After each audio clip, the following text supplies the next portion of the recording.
وہاں پر جا کر گاجر مولی کی طرح ان کو کاٹا۔ وہ مسجد ہے جہاں قرآن کی آواز آتی تھی، اذان کی آواز سننے پر لوگ ترس گئے۔ میرے بھائیوں، ایسے کاٹے گئے کہ 6 لاکھ مسلمان کو ہلاکو خان کے فوج، چنگیز خان کا پوتا ہلاکو خان کی عورتوں کے ہاتھے سے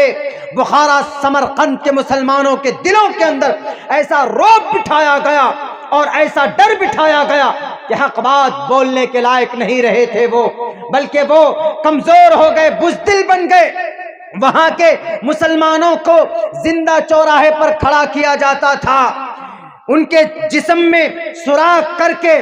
لوہے ڈال کر ایسے کر کے چھوڑ دیتا اور 2 دن کے بعد اس کو کھینچا جاتا تھا۔ یہی نہیں، سر کے اوپر پیٹرول ڈالتے تھے، سر سے آگ لگاتے تھے، آہستہ آہستہ پورے بدن جل کر راکھ ہوتی تھی۔ اس سے بھی ان کا من نہیں بھرتا تھا تو کبھی کبھی ایسا کرتے، ہماری ماں اور بہنوں کو چوراہے کے اوپر کھڑے کر کے ان کے بالوں کو پکڑ پکڑ کر ایک ایک بال اکھاڑتے تھے، ان کے پستان کو، بریسٹ کو چاقوؤں سے کاٹتے تھے، ان کے پرائیویٹ پارٹ کے اوپر سریا ڈال کر نیچے سے سر کے اوپر سے نکالا جاتا تھا، اور وہاں کی مائیں چیختی تھی، کہاں ہے سلطان صلاح الدین ایوبی کے اولاد، کہاں ہے موسیٰ بن نصیر، کہاں ہے طارق بن زیاد۔ فلسطین کے ان ماں اور بہنوں کی آج بھی یہی آواز ہے جو بخارا اور سمرقند، بغداد کے کتب خانوں میں اتنی کتابیں لکھی گئی تھی، جگہ نہیں تھی کتب خانے میں، باہر وہاں پر کھٹال لگا کر کتابیں رکھی جاتی تھی۔ اتنی اچھی حالت میں مسلمان تھے، لیکن جب وہاں کے مسلمان آپس میں دستے گریباں ہوئے، ایک دوسرے پر کفر کا فتویٰ لگایا،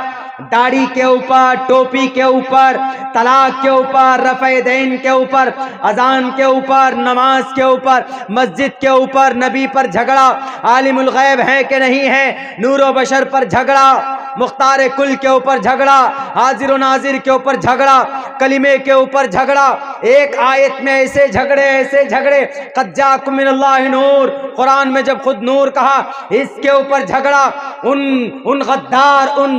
ان جن کو spiritual person of the religion کہا جاتا ہے، وہ لوگ جو اپنے آپ کو بڑی پگڑیاں ڈال کر اور نیلے پیلے کپڑے پہن کر کرسی پر بیٹھ کر، ان لوگوں نے جو وہاں کے قوم کو بانٹا ہے، وہاں کہا کہ یہ صحیح ہے، یہ مسلمان اصلی مسلمان ہے، یہ مسلمان جنتی مسلمان ہے، یہ مسلمان تو جہنمی مسلمان، تم کون ہوتے ہو سرٹیفکیٹ دینے والا؟ جنتی اور جہنمی کا فیصلہ اللہ نے قرآن میں کر دیا ہے، وَنَهَى النَّفْسَ عَنِ الْهَوَىٰ فَإِنَّ الْجَنَّةَ هِيَ الْمَأْوَىٰ۔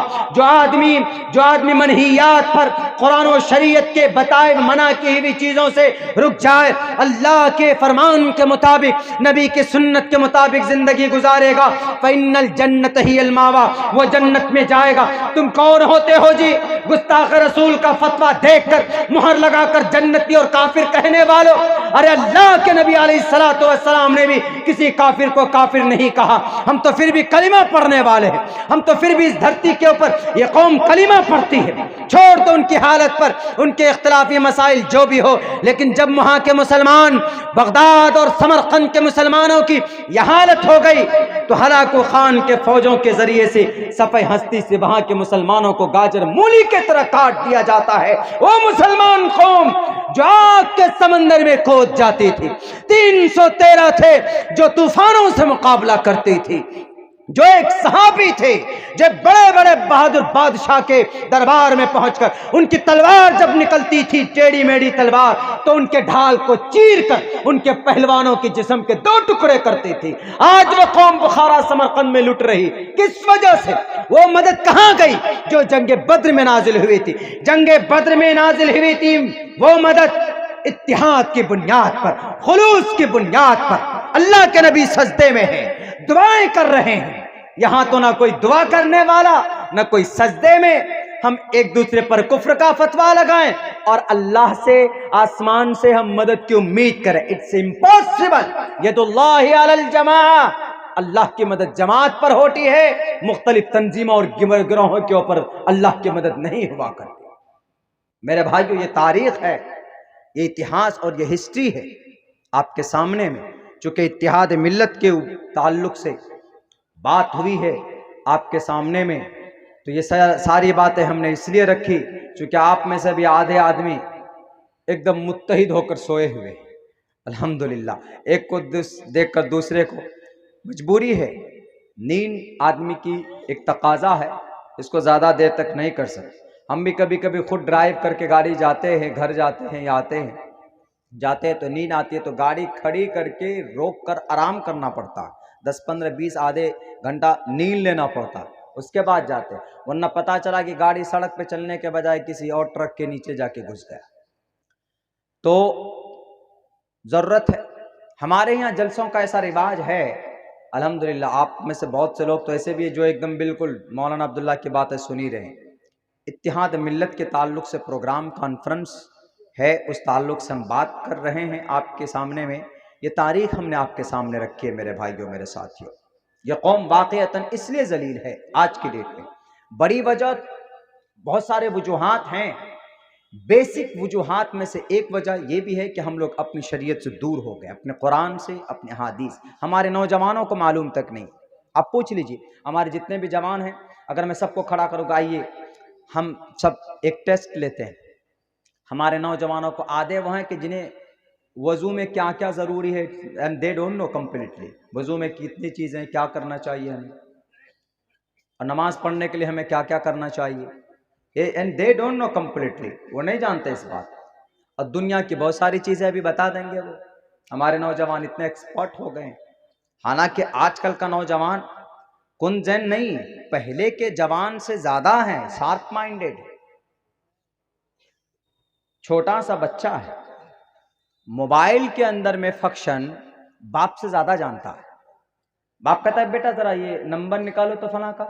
یہ نمبر سیو کرو تو واٹس ایپ کیسے نکلتا ہے۔ ہم اسکالرشپ کے فارم بھر رہے تھے، جو اسکالرشپ NSP کا آتا ہے اسکول کا، جی بولیے۔ اگر کسی کو کھانا کھانے کی ضرورت ہے تو کھا سکتے ہیں، 30 روپیہ میں کھا سکتے ہیں آپ، گرم کھانا ہے، جن کو کھانے کی ضرورت ہے وہ جا کے کھا سکتے ہیں، ٹکٹ 30 روپیہ کر دیا گیا۔ چلیے بھائی، کھانا بہت سارا ہے، دوبارہ گرم کیا گیا ہے، کھائیے، اچھا کھانا ہم بھی کھائے ہیں الحمدللہ۔ نہیں مطلب کھانا کوانٹٹی سے زیادہ ہے تو کچھ کھانے بچ جاتے، مطلب وہ کھا کر نہیں بچے، اسپیشلی بچے ہوئے ہیں تو کھا سکتے اچھا کھانا۔ تو میرے بھائیو، میرے ساتھیو، بات یہ ہو رہی تھی چونکہ اس وقت میں بہت دیر تک لمبی چوڑی تقریر کرنا